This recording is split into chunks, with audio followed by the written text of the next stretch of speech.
can't help but see some similarities between the Christchurch massacre and some fictional um events that have occurred in like books and that sort of thing, and of course the Reichstag fire.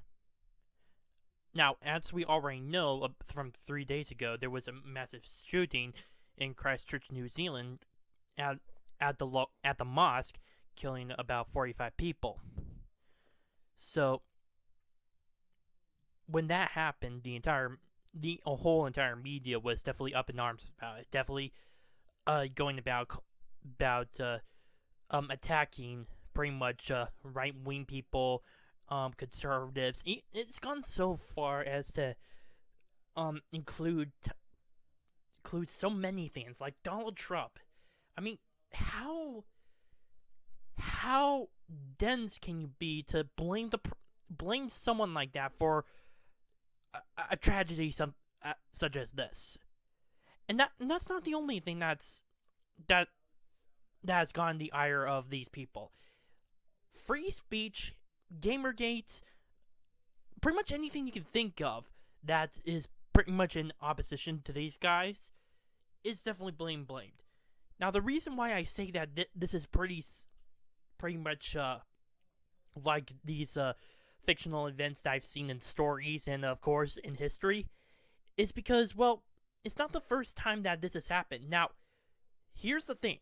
I am not suggesting that there is a conspiracy with the Christchurch shooting. Right now, I absolutely do not. In fact, I believe that entirely that this was just a lone wolf who had so much pent up frustration that it turned extremist. I condemn such things, and I condemn the murder of innocent civilians, no matter who they are: Christian, Muslim, Jewish, black, white, no matter what. I condemn that. But nonetheless, I cannot stop that, but see some similarities to the aftermath. In 1933, I believe this occurred before Adolf Hitler was actually appointed chancellor to the Weimar Republic, and this was before it eventually became the Third Reich. This an arsonist by the name of let me see here. I'm trying to look on Wikipedia. I forgot what his name was. Okay, I can't find him, but there was a set of people. Here we go. His name was Van der Lubbe, Marinus van der Lubbe, a Dutch council communist. Now, apparently, he was convicted for the fire that occurred on February 22nd, 1933, at the Reichstag building. And this, in turn, gave the Nazis, who I believe had at least 30% of the German parliament under their control, to issue emergency decrees and consolidate their power. In fact, a lot of historians have actually supported the theory that this was actually planned and ordered by the Nazis just to frame the communists and to further shore up their support within the government, and of course to eliminate civil liberties as well. And that has led to, after this, it has led to a multitude of other things. Adolf Hitler was appointed chancellor. He passed Paul von Hindenburg passed an emergency decree to suspend civil liberties, and confronted the Communist Party of Germany at the time. It was just chaotic, and eventually it led to the Third Reich, and we already know the rest of the story from there. So, what do I see with the Christchurch shooting? Well, for one, the shooter, who was apparently a libertarian, but before he was radicalized, and he was in Europe, and he saw a lot of the problems that were occurring due to mass immigration, and Islamic terrorist attacks that have been occurring all across the European continent. So when he came back, he was just finally angry, especially the fact that there was that feeling that crap. Sorry about that. There, especially the feeling that his political leaders were not representing him. So what he did was he made this manifesto, and if he couldn't get their attention, he was gonna make them get their attention, and this was the result. Now, the media obviously pounced on it, and considering their left-wing bias, they definitely were definitely in the way of targeting conservatives as the blame game, or well, as the scapegoat, or at least that's how I see it. In fact, here in the United States, Donald Trump was blamed for this, and a few other people were blamed for this. Even Chelsea Clinton, over supposed remarks against Ilhan Omar over her alleged anti-Semitism. It's kind of that crazy. They believe that this kind of speech, and especially these people, the people that the left, the radical left apparently fears, is actually the one causing all of this. Never mind the fact that there are a lot of other cases of violence occurring against a lot of other people, like Christians in the Middle East, or even several other attacks that have occurred due to, again, mass migration on the European continent. But again, it gets worse from there, because after the shooting, the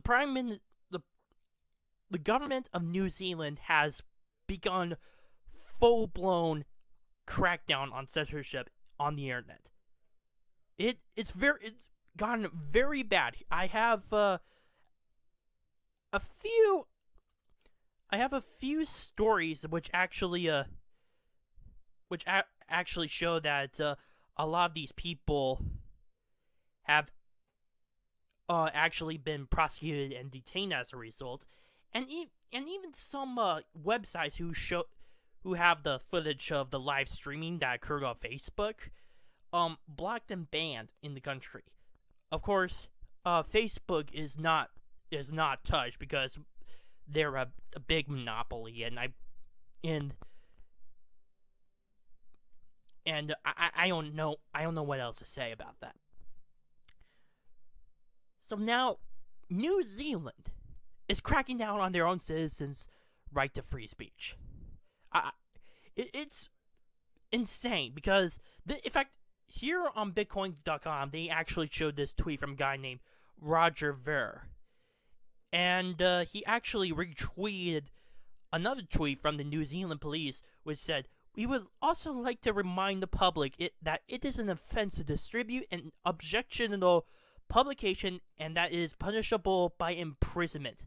Once again, I want to reassure the public that a large police presence remains in the city for the time being." That sounds a lot like a police state. And again, this is what happened when this is what happened when the Nazis came in and took over. It's insane. I have no word to describe it. I see so many similarities to what has happened in the past to the current situation that's going on here. It's mind-boggling to see how similar it is. There are, of course, some differences as well, but still, it kind of has it seems like it has the same results. But anyway, this just only proves that the Western values that we all love and cherish, the idea of free speech, little to no censorship, and just the ability to speak our own minds and opinions is coming under attack, at least in New Zealand. And if you guys in New Zealand or anywhere else think that is not happening, or it can't happen, think again, because you're only just fooling yourselves, to be honest with you. In fact, I encourage you to get this book by Sinclair Lewis. It Can't Happen Here. It's supposed to be a semi-satire of the United States turning into a Nazi regime, and this was actually written in 1935. And it's pretty similar to how a lot of what is going on in the real world is right now. There are so many similarities. So again, I encourage you to look into that book. Nonetheless, but still, the issue is the idea of professing your own values and opinions is coming under attack, all because of this one massacre. The massacre itself it's shameful.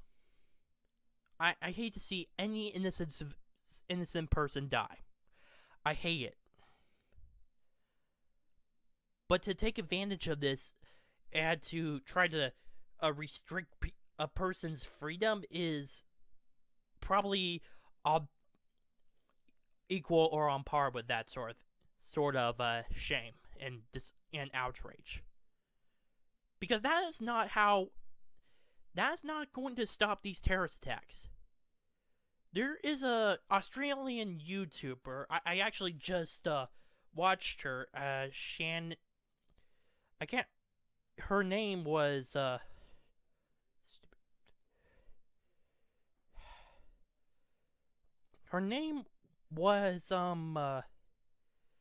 Cindy Watson. I will actually link a description of a video down below. But she mentioned that suppressing a person's political beliefs will only lead to a possible rise in extremism, because they're not going to be heard by their own politicians. And while I may have some disagreements about what she says in the video, she makes a very valid point. This is not going to be the last. I think in the future there are going to be more Christchurch shootings. But I hope that I can only hope in the future that we manage to learn and not go on the full blown idea of paranoia, so big of a paranoia epidemic that we just resort to silencing political opinions because they're the wrong kind that we believe. I really hope that is the future. Of course, no one can really tell what the future is. Still, even despite that, I really hope that as a democratic civilization, in fact, pretty much the Western world as one democratic civilization, I can only hope that we learn and we can prevent these attacks not only from happening, but to also make sure that we do not cause the same outcomes. My name is Noah Mian on The Art Truth. Please post your comments down below, like this video, subscribe, and share with your friends. Bye.